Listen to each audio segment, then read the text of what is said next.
Good evening ಎಲ್ಲರಿಗೂ. So communication ಪೇಪರಲ್ಲಿ ಬರುವಂಥ important subject computer. 30 out of 30 score ಮಾಡುವಂಥ ಸಬ್ಜೆಕ್ಟ್ ಅಂದರೆ ಕಂಪ್ಯೂಟರ್. ಸೊ ಆ ಸಬ್ಜೆಕ್ಟ್ನ ನಾನು ಸ್ಟಾರ್ಟ್ ಮಾಡಿದ್ದೀನಿ. ಡೈಲಿ 10 ಕ್ವೆಶನ್ಸ್ ಇರುತ್ತೆ. ಲಾಸ್ಟ್ ವಿಡಿಯೋದಲ್ಲಿ 71ಇಂದ 80 ಕ್ವೆಶನ್ ನೋಡ್ಕೊಂಡಿದ್ವಿ. ಸೊ FDA ಕ್ವೆಶನ್ ಪೇಪರ್ನ ಸ್ಟಾರ್ಟ್ ಮಾಡಿರೋದು 2026ರಲ್ಲಿ ಸ್ಟಾರ್ಟ್ ಆಗಿರುವಂಥ ಕ್ವೆಶನ್. ಸೊ ಫಸ್ಟ್ ಕ್ವೆಶನ್ ಇಲ್ಲಿ 81th question full form. Okay, ವಿಸ್ತೃತ ರೂಪ ಕೇಳಿದ್ದಾರೆ. WYSIWYGನ ಈ ಒಂದು ವಿಸ್ತೃತ ರೂಪ ಕೇಳಿದ್ದಾರೆ. MS ವರ್ಡಲ್ಲಿ ಕೇಳ್ತಾ ಇರುವಂಥ ಇದು ಥರ್ಡ್ ಕ್ವೆಶನ್. 71ಇಂದ 80ವರೆಗೂ ಏನು ಲಾಸ್ಟ್ ವಿಡಿಯೋದಲ್ಲಿ ಕ್ವೆಶನ್ಸ್ನ ನಾವು ಸಾಲ್ವ್ ಮಾಡಿದ್ವಿ, ಅಲ್ಲಿ 2 ಕ್ವೆಶನು MS ವರ್ಡಿಂದ ಬಂದಿತ್ತು. ಇವತ್ತು MS ವರ್ಡಿಂದ ಮತ್ತೊಂದು question full form of WYSWYG ಅಂತ ಇದೆ. ಸೊ ಆಪ್ಷನ್ ಎ ಏನು ನೋಡ್ತಾ ಇದ್ದೀರಲ್ಲ, it is the correct answer. What you see is what you get. ಓಕೆನಾ, ಯಾವುದೇ ರೀತಿ what you seek get, see is what you give ಇದೆಲ್ಲ ಅಲ್ಲ. ಆಪ್ಷನ್ ಎ ಅಲ್ಲಿರುವಂಥ ಆನ್ಸರ್ ಆಪ್ಷನ್ ಕರೆಕ್ಟ್ ಇದೆ. What you see is what you get. ಅರ್ಥ ಆಯ್ತಾ? Confusing ಮಾಡೋದಕ್ಕೆ ಸ್ವಲ್ಪ ಸೀಕ್ ಅಂತ ಕೊಟ್ಟಿದ್ದಾರೆ. ಆ್ಯಕ್ಚುಲಿ ಏನು ಅಂತಂದರೆ MS ವರ್ಡಲ್ಲಿ ನೀವು ಏನನ್ನು ಟೆಕ್ಸ್ಟ್ ಮಾಡಿರ್ತೀರೋ ಅಥವಾ ಏನನ್ನು ವೀಡಿಯೋಸ್ನ ಎಡಿಟ್ ಮಾಡಿರ್ತೀರೋ ಏನನ್ನು ಟೆಕ್ಸ್ಟ್ ಮಾಡಿರ್ತೀರೋ ಅಥವಾ ಡಾಕ್ಯುಮೆಂಟ್ ಏನನ್ನು ರೆಡಿ ಮಾಡಿರ್ತೀರೋ, ನೀವು ಪ್ರಿಂಟ್ ತೊಗೊಂಡ್ರೆ ಅಲ್ಲಿ ಏನೇನು ನೀವು ಪಿಕ್ಚರ್ಸ್ ಆಗಿರ್ಬೋದು ಏನೆಲ್ಲ ಇರ್ತವೆ ಅದೇ ಬಂದಿರುತ್ತೆ ಅನ್ನೋದು see is equal to get ಅನ್ನೋ ಅರ್ಥ ಕೊಡುತ್ತೆ. ಅರ್ಥ ಆಯ್ತಾ? What you see is what you get. Okay, ಅರ್ಥ ಆಯ್ತು ಅಂದ್ಕೊಳ್ತೀನಿ. ಸೊ 82nd ಕ್ವೆಶನ್ಗೆ ಹೋಗೋಣ. Which of the following is not a derived logic gate ಅಂತ ಇದೆ ಇಲ್ಲಿ. ಓಕೆನಾ, which of the following is not a derived logic gate ಅಂದರೆ ನಿಮಗೆ ಮೊದಲೇದಾಗಿ ಲಾಜಿಕ್ ಗೇಟ್ ಅಂದರೆ ಏನಂತ ಗೊತ್ತಾಗಬೇಕು. ಸೊ ಈ ಟಾಪಿಕ್ಕು ಅರೌಂಡ್ 45ಇಂದ ಒಂದು 60 ಮಿನಿಟ್ಸ್ ಅಂದರೆ 1 hour ಆಗುವಂಥ ಒಂದು ಕ್ಲಾಸ್ ಇದು. ಬಟ್ ಸ್ಮಾಲ್ ಟಾಪಿಕ್ಕು, ಸಿಂಪಲ್ಲಾಗಿ ಹೇಳ್ತಾ ಹೋಗ್ತೀನಿ ಕೇಳಿ. ಸೊ ಲಾಜಿಕ್ ಗೇಟ್ ಅಂದರೆ ಏನಿಲ್ಲ, ಡಿಜಿಟಲ್ ಸರ್ಕ್ಯೂಟ್ಗಳಿಂದ ಮಾಡಿರ್ತಾರೆ ಇದನ್ನು. ಇದರಲ್ಲಿ ಏನಾಗುತ್ತೆ ಅಂದರೆ ಒಂದು ಸಿಂಪಲ್ ಕಮಾಂಡ್ಗಳನ್ನ ಕೊಡ್ತಾರೆ. ಈ ಒಂದು ಲಾಜಿಕ್ ಗೇಟು ಪ್ರತಿಯೊಂದು ಲೈಕ್ ಡಿಜಿಟಲೈಸ್ಡ್ ಇರುವಂಥ ಎಲ್ಲ ಒಂದು ಉಪಕರಣಗಳಲ್ಲಿ ಏನಾಗಿರುತ್ತೆ ಅಂದರೆ ಇರುತ್ತೆ. ಫಾರ್ ಎಕ್ಸಾಂಪಲ್ ಮೊಬೈಲಲ್ಲೂ ಕೂಡ ಈ ಒಂದು ಡಿಜಿಟಲ್ ಸರ್ಕ್ಯೂಟ್ ಇರುತ್ತೆ, ಲ್ಯಾಪ್ಟಾಪ್, ಕಂಪ್ಯೂಟರ್ ಎಲ್ಲದರಲ್ಲೂ. ಓಕೆನಾ, ಸೊ ಇದು ಲಾಜಿಕ್ ಗೇಟಲ್ಲಿ ನಮಗೆ 3 ಟೈಪ್ಸ್ ಬರ್ತವೆ. ಅರ್ಥ ಆಯ್ತಾ? ಲಾಜಿಕ್ ಗೇಟಲ್ಲಿ 3 ಟೈಪ್ಸ್ ಬರುತ್ತೆ. ಇದನ್ನು ಕಲಿತ್ರೆ ನಿಮಗೆ 2 ಮಾರ್ಕ್ಸ್ ಅಥವಾ 1 ಮಾರ್ಕ್ಸು ಈ ಟಾಪಿಕ್ಕಿಂದ ಬರೋ ಚಾನ್ಸಸ್ ತುಂಬ ಇರುತ್ತೆ. ಇವಾಗ ಡಿರೈವ್ಡ್ ಅಂತ ಕೇಳಿದಾರಲ್ವ, ಇಲ್ಲೇ ನಾನು ನಿಮಗೆ ಅಂಡರ್ಸ್ಟ್ಯಾಂಡ್ ಮಾಡಿಸ್ತೀನಿ. ಡಿರೈವ್ಡ್ ಅಂದ್ರೇನು, ಇಲ್ಲಿ ಟೈಪ್ಸಲ್ಲಿ ಬರುತ್ತೆ ಯಾವ ಥರ ಅಂತ. So basic, universal, arithmetic gate ಅಂತೇಳಿ 3 ಭಾಗಗಳನ್ನಾಗಿ ವಿಂಗಡಿಸ್ತೀವಿ. ಏನು, ಕನ್ನಡದಲ್ಲೂ ಕೂಡ ಇದನ್ನೇ ಹೇಳ್ತಾರೆ. ಸೊ ಸೇಮ್ ಬೇಸಿಕ್ ಗೇಟಲ್ಲಿ 3 ಬರ್ತವೆ. ಒಂದು ಆರ್, ನಾಟ್, ಆ್ಯಂಡ್. ಇವೇನು ಅಂತೇಳಿದರೆ ಲಾಜಿಕ್ ಗೇಟ್ಸ್. ಓಕೆನಾ, ಬೇಸಿಕ್ ಲಾಜಿಕ್ ಗೇಟ್ಸ್. ನೆಕ್ಸ್ಟ್ ಕ್ವಶನಲ್ಲಿ ಕೇಳ್ಬೋದು, which of the following are basic logic gates ಅಂತ ಕೇಳ್ತಾರೆ. ಓಕೆನಾ, ಆ ಥರ ಕೊಡ್ಬೋದು. ಅಥವಾ which of the none of the ಅಬೋದಲ್ಲಿ ಕೊಡ್ಬೋದು. ಅಥವಾ ಆಪ್ಷನ್ ಇದು ಟ್ರೂ ಆರ್ ಫಾಲ್ಸ್ ಥರನೂ ಕ್ವಶನ್ನ ಕೇಳ್ಬೋದು. OR is a basic logic gate, AND is a arithmetic gate ಅಂತ ಕೇಳಿ true or false, above given are A B, true false ಈ ಥರನೂ ಕೇಳ್ಬೋದು ಕ್ವಶನ್. ಸ್ವಲ್ಪ ಅರ್ಥ ಮಾಡಿಕೊಂಡು ಸ್ವಲ್ಪ ಕಾನ್ಸಂಟ್ರೇಟಿಂದ ಕಲೀರಿ. ಬೇಸಿಕ್ ಅಂತಂದರೆ ಏನು, ಆರ್, ನಾಟ್, ಆ್ಯಂಡ್ ಇವು basic logic Gates. Universal logic gate ಅಂದರೆ ನ್ಯಾಂಡ್, ನಾರ್. ಅರ್ಥಮೆಟಿಕ್ ಗೇಟ್ ಅಂತಂದರೆ ಎಕ್ಸ್ನಾರ್ ಅಂತ ಬರುತ್ತೆ. ಅರ್ಥ ಆಯ್ತಾ? ಈ ಯೂನಿವರ್ಸಲ್ ಗೇಟು ಮತ್ತು ಅರ್ಥಮೆಟಿಕ್ ಗೇಟ್ಸ್ ಏನಿದಾವಲ್ಲ, ಲಾಜಿಕ್ ಗೇಟ್ಸು, ಇವೆರಡು ಎದರಿಂದ ಫಾರ್ಮ್ ಆಗಿರ್ತವೆ ಅಂತೇಳಿದರೆ ಬೇಸಿಕ್ ಗೇಟ್ಸಿಂದ ಫಾರ್ಮ್ ಆಗಿರ್ತವೆ. ಹೆಂಗಂದರೆ ಆ್ಯಂಡು ಆರು ಸೇರಿದರೆ ನ್ಯಾಂಡ್. ಅರ್ಥ ಆಯ್ತಾ? ಫನ್ನಿ ಅನಿಸ್ಬೋದು, ಬಟ್ ಇದೆ. ಆ್ಯಂಡ್ ಮತ್ತು ಆರ್ ನಾಟ್ ಸೇರಿದರೆ ನಾರ್ ಆಗಿರುತ್ತೆ. ಇದ್ರ ಬಗ್ಗೆ ಸ್ವಲ್ಪ ಈ ಕ್ವಶನ್ಸ್ ಮೇಲೆ ಇಷ್ಟೇ ಕೇಳಿದೆ. ಇದರ ಸ್ಟ್ರಕ್ಚರ್ಸು, ಫಾರ್ಮುಲಾ ಪ್ಲಸ್ ಇದರಲ್ಲಿ ಬರುವಂಥ ಒಂದು ಟೇಬಲ್ನ ಕೇಳೋ ಚಾನ್ಸಸ್ ಇರುತ್ತೆ. ಅರ್ಥ ಆಯ್ತಾ? ಇಲ್ಲಿ ಕ್ವಶನ್ ಏನು ಕೊಟ್ಟಿದ್ದಾರೆ ನೋಡಿ, ಇದಕ್ಕೆ ಆಪ್ಷನ್ ಆಪ್ಷನ್ 4 ಏನಿದೆಯಲ್ಲ ಕರೆಕ್ಟ್ ಆದಂಥ answer. Which of the following is not ಅಂತ ಕೇಳಿದ್ದಾರೆ. Not a derived logic gate ಅಂದರೆ ಇದರಲ್ಲಿ ಯಾವುದು ಲಾಜಿಕ್ ಗೇಟ್ ಅಂದರೆ ಇದು ಆರ್ ಅನ್ನೋದೇನಾಗುತ್ತೆ ಅಂತಂದರೆ it is a basic gate. ಹೌದಲ್ವಾ? ಈ ನಾರ್, ನ್ಯಾಂಡ್ ಅನ್ನೋದೇನು ಅಂತ ಹೇಳಿದರೆ ಯೂನಿವರ್ಸಲ್ ಗೇಟು, XOR ಅನ್ನೋದು ಅರ್ಥಮೆಟಿಕ್ ಗೇಟು. ನಾನು ಆಲ್ರೆಡಿ ಹೇಳಿದೆ, ಬೇಸಿಕ್ ಗೇಟ್ಸ್ಗಳಿಂದ ಯೂನಿವರ್ಸಲ್ಲು ಮತ್ತು ಅರ್ಥಮೆಟಿಕ್ ಲಾಜಿಕ್ ಗೇಟ್ಸು ಫಾರ್ಮ್ ಆಗಿರ್ತವೆ. ಹೋಪ್ ಅರ್ಥ ಆಯಿತು ಅಂದ್ಕೊಳ್ತೀನಿ. ಸ್ವಲ್ಪ ನಾನು ಇದರ ಡಯಾಗ್ರಾಮು ಮತ್ತು ಇದರ ಫಾರ್ಮುಲಾನ ಕೊಡ್ತೀನಿ, ಸ್ವಲ್ಪ ನೆಕ್ಸ್ಟ್ ಎಕ್ಸಾಮಿಗೆ ಹೆಲ್ಪ್ ಆಗಲಿ ಅಂತೇಳಿ. ಸೊ ಇಲ್ಲಿ ನೋಡ್ಬೋದು, ಯೂಶ್ವಲಿ ಏನಾಗುತ್ತೆ ಅಂದರೆ 7 ಗೇಟ್ಸ್ ಬರ್ತವೆ, 7 ಲಾಜಿಕ್ ಗೇಟ್ಸ್ ಬರ್ತವೆ. ಅದರಲ್ಲಿ ಒಂದು ಬಫರ್ ಅಂತೇಳಿ ಒಂದು ಪ್ಲಸ್. ಫಸ್ಟ್ ನೀವು ಬೇಸಿಕ್ಕಾಗಿ ತುಂಬ ರಿಪೀಟ್ ಆಗುವಂಥ ಕ್ವಶನ್ ಯಾವುದು ಅಂತ ಹೇಳಿದರೆ ಈ 7 ಏನಿದಾವಲ್ಲ, ನ್ಯಾಂಡ್, ನಾರ್, ನಾಟ್, ನ್ಯಾಂಡ್, ನಾರ್, ಇವೆಲ್ಲ ಇದ್ರ ಮೇಲೆ ಕ್ವಶನ್ನ ಕೇಳೋ ಚಾನ್ಸಸ್ ತುಂಬ ಇರುತ್ತೆ. ಸೊ ಫಸ್ಟ್ ನೋಡಿ, ಇಲ್ಲಿ ನ್ಯಾಂಡಿನ ಸ್ಟ್ರಕ್ಚರ್ ನೋಡಿ, 2 ಇನ್ಪುಟ್ಗಳು ಸೇರಿದರೆ ಒಂದು ಔಟ್ಪುಟ್ ಬರುತ್ತೆ. ಓಕೆನಾ. ಮೊದಲು ಫಾರ್ಮುಲಾ ನೋಡಿ, Z is equal to X into Y. ಅಂದರೆ ಇಲ್ಲಿ 1 ಇಂಟು 0 ಮಾಡಿದರೆ ಏನಾಗುತ್ತೆ, 0ನೇ ಬರುತ್ತೆ. 0 ಇಂಟು 1 ಅಂದರೆ 0ನೇ ಬರೋದು. ಸೊ ಇಲ್ಲಿ ಸಿಂಪಲ್ ಕ್ಯಾಲ್ಕುಲೇಷನ್ ಇದೆ, ಏನು ದೊಡ್ಡ ಸೈನ್ಸ್ ಅಲ್ಲ. ಓಕೆನಾ, ಸಿಂಪಲ್ ಕ್ಯಾಲ್ಕುಲೇಷನು. ಸೊ ಮೊದಲು ನಿಮಗೆ ಫಾರ್ಮುಲಾ ಡಯಾಗ್ರಾಮ್ ಗೊತ್ತಾದರೆ ಈ ಟೇಬಲ್ನ ಈಸಿಯಾಗಿ ಹಾಕ್ಬೋದು. ಬಟ್ ಕನ್ಫ್ಯೂಸ್ ಆಗೋದು ಎಲ್ಲಿ ಅಂತ ಹೇಳಿದರೆ ಯೂನಿವರ್ಸಲ್ ಗೇಟ್ಸು, ಅಂದರೆ ನ್ಯಾಂಡ್, ನಾರು ಸ್ವಲ್ಪ ಕನ್ಫ್ಯೂಷನ್ ಆಗುತ್ತೆ. ಬಟ್ ಆರ್, ನಾಟ್, ನ್ಯಾಂಡು ಇವೆಲ್ಲ ಸಿಂಪಲ್ಲಾಗಿ ಬರ್ತವೆ. ಓಕೆನಾ. ಸೆಕೆಂಡು ಆರ್ ಗೇಟ್ನ ನೋಡೋಣ. ಈ ಆರ್ ಗೇಟ್ ಹೆಂಗಿದೆ ಅಂದರೆ 2 ಇನ್ಪುಟ್ಗಳು ಸೇರಿದ್ರೇ ಒಂದು ಔಟ್ಪುಟ್ ಬರುತ್ತೆ. ಇಲ್ಲಿ ಕೂಡ 2 ಇನ್ಪುಟ್ ಹಾಕಬೇಕು, ಒಂದು ಔಟ್ಪುಟ್ ಬರುತ್ತೆ. ಇಲ್ಲಿ ಪ್ಲಸ್, ಓಕೆನಾ, Z is equal to X plus Y. ಅರ್ಥ ಆಯ್ತಾ. ಪ್ಲಸ್ ಮಾಡಿದ್ರೆ ಹೆಂಗೆ, 1 + 0 ಅಂದ್ರೇನು, 1 ಬರುತ್ತೆ. ಸಿಂಪಲ್. ಇಲ್ಲಿ ಟೇಬಲ್ ಕೊಟ್ಟಿದ್ದೀನಲ್ವ, 2 ಇನ್ಪುಟ್ಗಳು 0 0 ಆಗಿದ್ದರೆ ಔಟ್ಪುಟ್ ಕೂಡ 0ನೇ ಬರುತ್ತೆ. ಇನ್ ಕೇಸ್ 0 + 1 ಇನ್ಪುಟ್ 0 ಆಗಿ ಇನ್ನೊಂದು ಇನ್ಪುಟ್ಟು 1 ಆದರೆ ಆನ್ಸರ್ ಔಟ್ಪುಟ್ಟು 1ನೇ ಬರುತ್ತೆ. ಸಿಂಪಲ್. ಓಕೆನಾ. ಸೊ ನೆಕ್ಸ್ಟು ನಾಟ್ ನೋಡಿ. ನಾಟ್ ಯಾವ ಥರ ಅಂತ ಹೇಳಿದರೆ ಇನ್ವರ್ಟರ್ ಅಂತ ಹೇಳ್ತಾರೆ. ಅದಕ್ಕೆ ನಾಟ್ಗೆ ಇನ್ನೊಂದು ಹೆಸರು ಅಂತಲೂ ಕೇಳ್ಬೋದು. What is the another name for, ಅಥವಾ ಹಿಂಗೆ ಕೊಡ್ಬೋದು ಆಪ್ಷನ್, ಟ್ರೂ ಆರ್ ಫಾಲ್ಸಲ್ಲಿ not is also called inverter, true or false ಅಂತ ಕೇಳ್ಬೋದು. ಬಿ ಯಲ್ಲಿ ಕೊಟ್ಟು ನ್ಯಾಂಡ್ ಈಸ್ ಅರ್ಥಮೆಟಿಕ್ ಗೇಟ್ ಅಂತ ಕೊಡ್ಬೋದು. ಆಮೇಲೆ ಆಪ್ಷನಲ್ಲಿ ಹೆಂಗೆ ಕೊಡ್ತಾರೆ ಅಂದರೆ ಗಿವನ್ ಹೆಂಗಂದರೆ ಟ್ರೂ ಫಾಲ್ಸ್ ಎ ಬಿ, ಅಥವಾ ಎ ಟ್ರೂ ಬಿ ಫಾಲ್ಸ್, ಈ ಥರ ಕನ್ಫ್ಯೂಸಿಂಗ್ ಮಾಡಿ ಕೇಳ್ಬೋದು ಕ್ವಶನ್. ಸೊ ಇನ್ವರ್ಟರ್ ಯಾವ ಥರ ಅಂತೇಳಿದರೆ, ಇನ್ವರ್ಟರ್ ಅಂದ್ರೇನು, ಉಲ್ಟಾ. ನೀವು 0 ಕೊಟ್ಟರೆ 1 ಕೊಡುತ್ತೆ, 1 ಕೊಟ್ಟರೆ 0 ಕೊಡುತ್ತೆ. ಇಷ್ಟು ಸಿಂಪಲ್ ಆಗಿದೆ. ಸೊ ನೆಕ್ಸ್ಟ್ ನೋಡಿ ನ್ಯಾಂಡ್ ಅಂದರೆ ಏನು, ನಾನು ಆಲ್ರೆಡಿ ಹೇಳಿದೆ, ಬೇಸಿಕ್ ಗೇಟ್ಸಿಂದ ಫಾರ್ಮ್ ಆಗಿರ್ತವೆ. ಅದಕ್ಕೆ ಇವಕ್ಕೆ ಡಿರೈವ್ಡ್ ಗೇಟ್ಸ್ ಅಂತಲೂ ಕರೀತಾರೆ. ನ್ಯಾಂಡ್ ಹೆಂಗೆ ಫಾರ್ಮ್ ಆಗುತ್ತೆ ಅಂದರೆ ಆ್ಯಂಡು ಪ್ಲಸ್ಸು ನಾಟ್ ಸೇರಿದರೆ ನ್ಯಾಂಡ್ ಬರುತ್ತೆ. ಅರ್ಥ ಆಯ್ತಾ. ಏನು ನ್ಯಾಂಡ್ ಗೇಟ್ ಹೆಂಗೆ ಫಾರ್ಮ್ ಆಗುತ್ತೆ ಅಂದರೆ ಆ್ಯಂಡು ಮತ್ತು ನಾಟ್ ಸೇರಿದರೆ ನ್ಯಾಂಡ್. ಅಂದರೆ ಇದ್ರ ಫಾರ್ಮುಲಾ ಯಾವ ಥರ ಇರುತ್ತೆ ಹೇಳಿ ನೋಡೋಣ. ಆ್ಯಂಡಲ್ಲೇನು X ಇಂಟು Y, ಹೌದಾ. ನ್ಯಾಂಡ್ ಗೇಟಲ್ಲಿ, ನಾಟ್ ಗೇಟಲ್ಲಿ ಹೆಂಗಂತಂದರೆ Z is equals to X bar. ಇವೆರಡು ಸೇರಿದರೆ ಏನಾಗುತ್ತೆ, ನ್ಯಾಂಡ್ ಫಾರ್ಮುಲಾ ಬರುತ್ತೆ. ಹೆಂಗಂದರೆ XY is equal to Z is equals to XY bar ಅಂತೇಳಿ ಬರುತ್ತೆ. ಸಿಂಪಲ್ ಕ್ಯಾಲ್ಕುಲೇಷನ್, ಸಿಂಪಲ್ ಆಗಿರುವಂಥ ಸೊ ಇಲ್ಲಿ ಟೇಬಲ್ ಕೂಡ ಸ್ವಲ್ಪ ಡಿಫ್ರೆಂಟ್ ಆಗಿದೆ. ನ್ಯಾಂಡಲ್ಲಿ ಏನಾಗುತ್ತೆ ಅಂತ ಹೇಳಿದ್ರೆ X ಇಂಟು Y ಇರೋದ್ರಿಂದ 1 ಇಂಟು 0 ಮಾಡಿದರೆ 0 ಬರುತ್ತೆ, 1 ಇಂಟು 1 ಮಾಡಿದರೆ 1 ಬರುತ್ತೆ.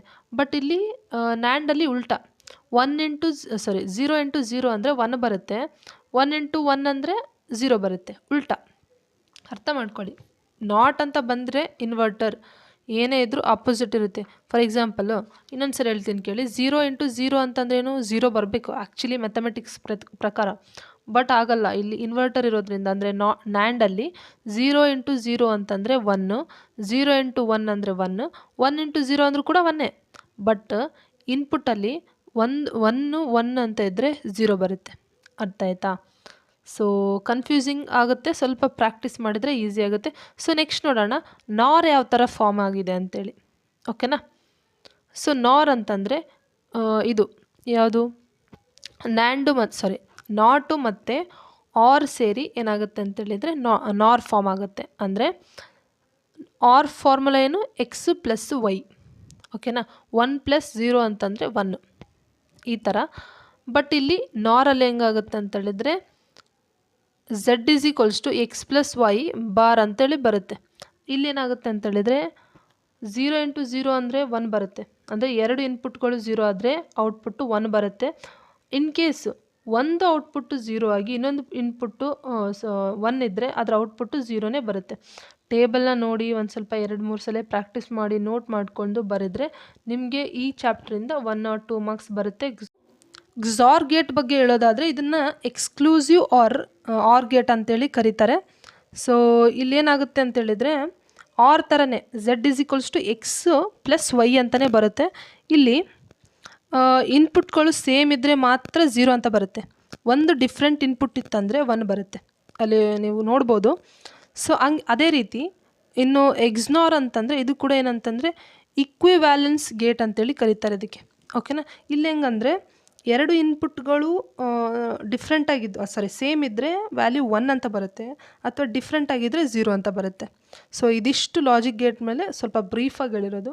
ನಿಮ್ಗೇನಾದರೂ ಕ್ಲಾಸ್ ಬೇಕು ಅಂತ ಅನ್ನೋದಾದರೆ ಕಮೆಂಟ್ ಮಾಡಿ, ಡೆಫಿನೆಟ್ಲಾಗಿ ಡೆಪ್ತಾಗಿ ಕ್ಲಾಸ್ ಮಾಡ್ತೀನಿ.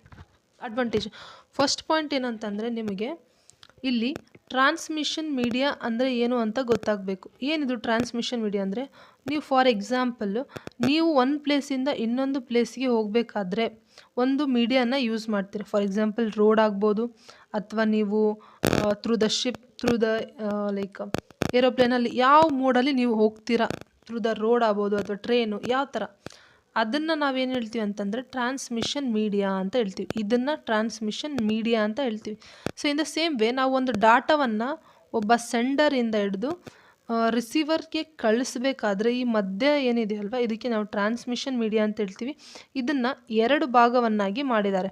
ಓಕೆನಾ, ಒಂದು ಗೈಡೆಡ್ ಅಂದರೆ ಏನು ಅಂತಂದರೆ ವಯರ್ಡ್, ಅನ್ಗೈಡೆಡ್ ಅಂತ ಹೇಳಿದರೆ ವಯರ್ಲೆಸ್ ಅಂತ ಹೇಳಿ ಕರಿತೀವಿ. ಇಲ್ಲಿ ಕೊಟ್ಟಿರೋ ಆಪ್ಷನ್ಸ್ಗಳೇನಿದಾವಲ್ವಾ, ಎಕ್ಸೆಪ್ಟ್ ಕಾಪರ್ ವಯರ್ ಬಿಟ್ಟರೆ ಈ 3 ಆಪ್ಷನ್ಸು ಗೈಡಲ್ಲಿ ಬರ್ತವೆ. ಓಕೆನಾ, ಅಂದರೆ ಥ್ರೂ ದ ವಯರು ಡಾಟಾವನ್ನು ನಾವು ಟ್ರಾನ್ಸ್ಮಿಷನ್ ಮಾಡ್ತೀವಿ, ಟ್ರಾನ್ಸ್ಮಿಷನ್ ಮೀಡಿಯಾ ಇದು.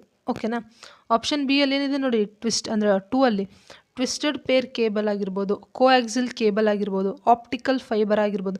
ಈ 3ಗಳು ಏನು ಅಂತಂದರೆ ಇಟ್ ಈಸ್ ಅ ಗೈಡೆಡ್ ಅಂದರೆ ವಯರ್ಡ್ ಟ್ರಾನ್ಸ್ಮಿಷನ್ ಮೀಡಿಯಾ. ಇನ್ನು ಒಂದು ರೇಡಿಯೋ ವೇವ್, ಮೈಕ್ರೋವೇವ್ ಅಥವಾ ಇನ್ಫ್ರಾಡ್ ವೇವ್ಸ್ ಅಂತೇಳಿ 3 ಬರ್ತವೆ. ಅವು ಏನು ಅಂತೇಳಿದರೆ ವೈರ್ಲೆಸ್ ಮೀಡಿಯಾಗಳು. ಅರ್ಥ ಆಯ್ತಾ? ಇಷ್ಟು ಅರ್ಥ ಆಯ್ತಂದರೆ we can go for the ಈ ಏನಂತಾರೆ ಸ್ವಲ್ಪ ಡೀಟೇಲ್ಡಾಗಿ ನೋಡ್ಬೋದು. ಇಲ್ಲಿ 1 ನಿಮಿಷ. ಸೊ ಇಲ್ಲಿ ಅಡ್ವಾಂಟೇಜ್ಗಳನ್ನ ಕೊಟ್ಟಿದ್ದಾರೆ, 1 ನಿಮಿಷ ನೋಡಿ. ಅಡ್ವಾಂಟೇಜ್ ಯಾವ ಥರ ಇದ್ದಾವೆ ಅಂದರೆ,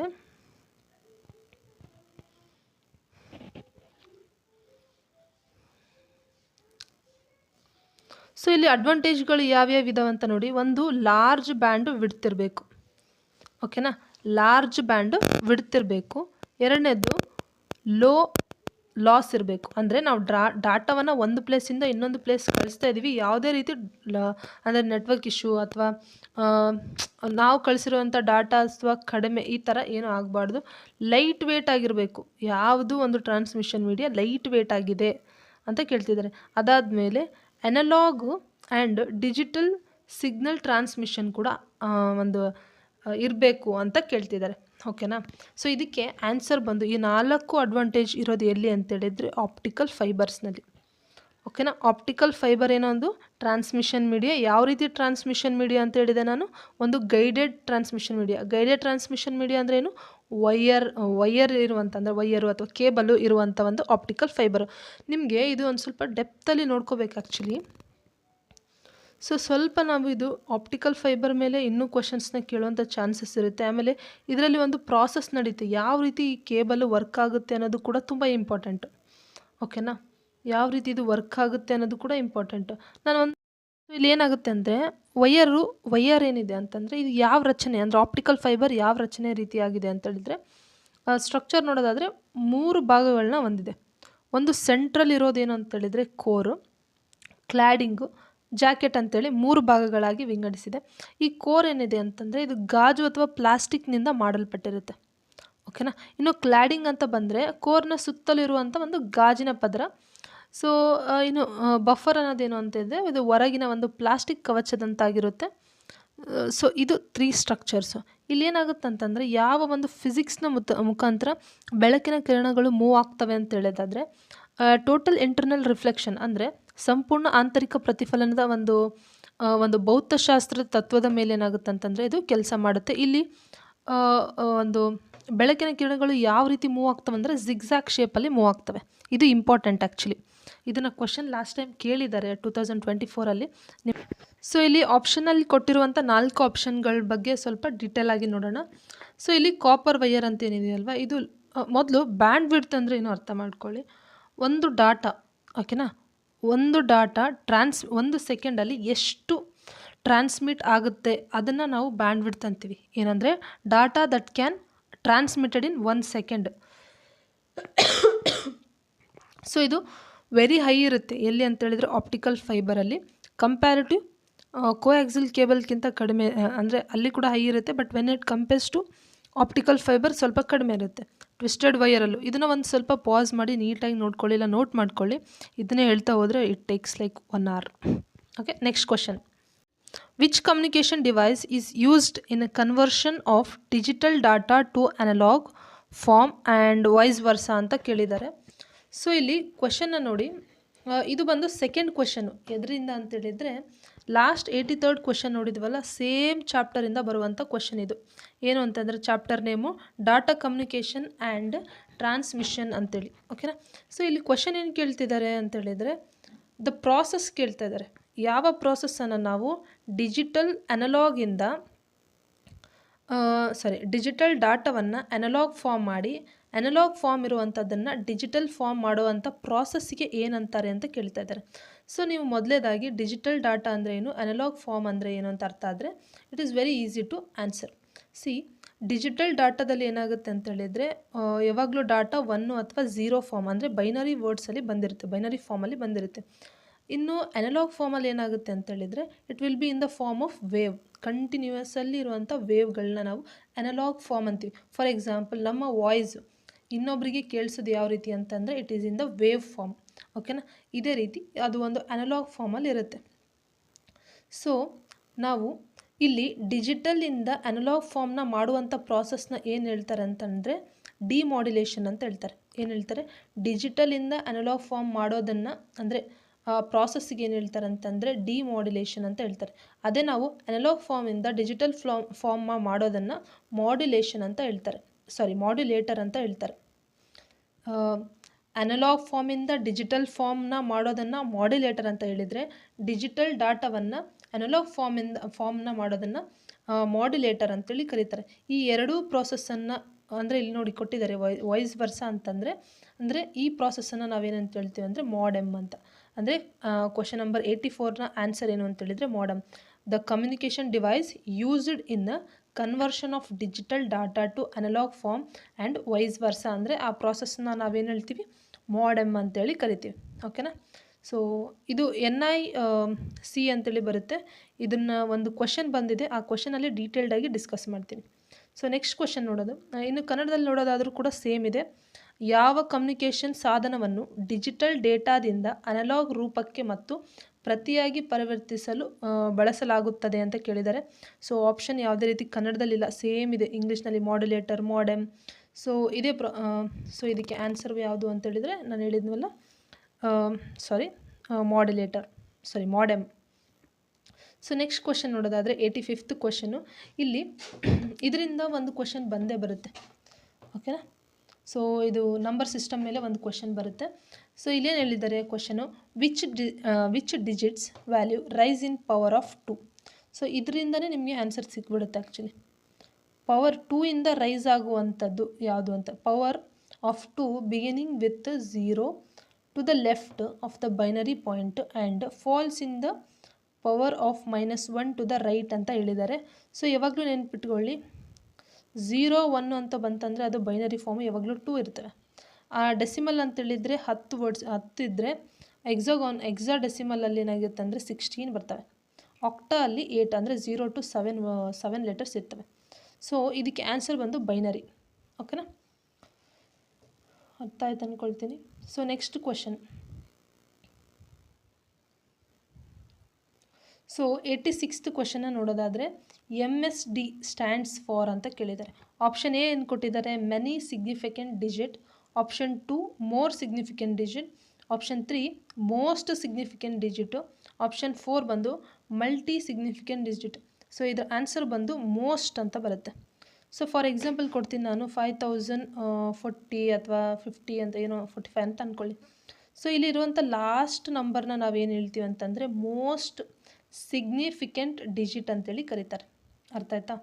ಲಾಸ್ಟಲ್ಲಿರುವಂಥ ಒಂದು ಏನಿದೆಯಲ್ವ, ಇದಕ್ಕೆ ನಾವು ಏನಂತ ಹೇಳ್ತಾರೆ ಅಂದರೆ ಮೋಸ್ಟ್ ಸಿಗ್ನಿಫಿಕೆಂಟ್ ಡಿಜಿಟ್ ಅಂತಾರೆ, ಅಥವಾ ಲೆಫ್ಟ್ ಮೋಸ್ಟ್ ಡಿಜಿಟ್ ಅಂತೇಳಿ ಲೆಫ್ಟ್ ಮೋಸ್ಟ್ ಡಿಜಿಟ್ ಅಂತೇಳಿ ಕರೀತಾರೆ. ಇನ್ನು ಇದೇ ರೀತಿ ಅಪೋಸಿಟ್ ಯಾವುದು ಅಂತೇಳಿದರೆ LSD ಅಂದರೆ ಲೀಸ್ಟ್ ಮೋಸ್ಟ್ ಡಿಜಿಟ್ ಅಂತೇಳಿ ಬರುತ್ತೆ. ಈ ಲೀಸ್ಟ್ ಮೋಸ್ಟ್ ಡಿಜಿಟ್ ಅಂದರೆ ಇದು 5 ಅಂತಿದೆಯಲ್ವ, ಇದು.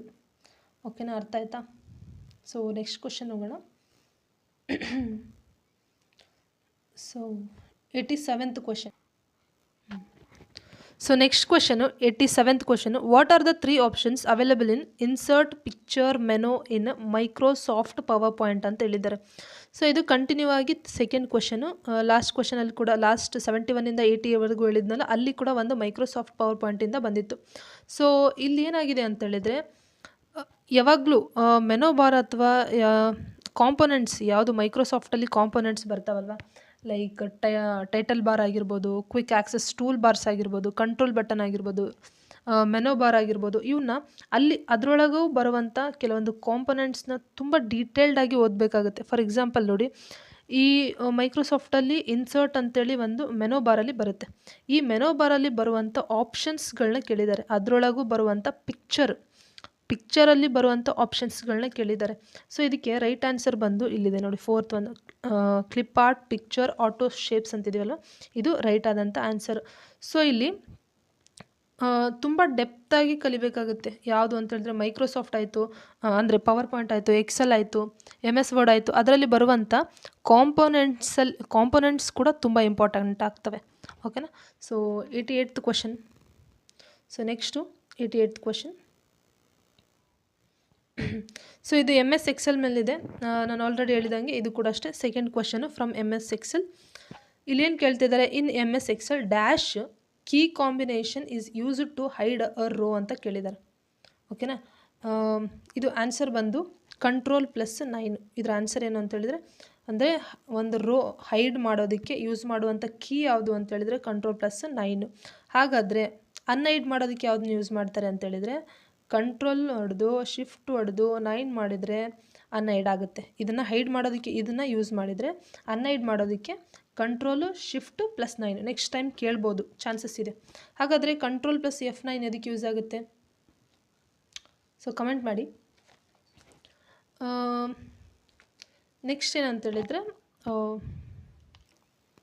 ಸೊ ರೋನ ಹೈಡ್ ಮಾಡೋದಕ್ಕೆ ಏನು ಯೂಸ್ ಮಾಡ್ತಾರೆ ಅಂತೇಳಿದರೆ Ctrl+0ನ ಹೊಡೆದ್ರೆ ಕಾಲಮ್ ಹೈಡ್ ಆಗುತ್ತೆ. ಓಕೆನಾ?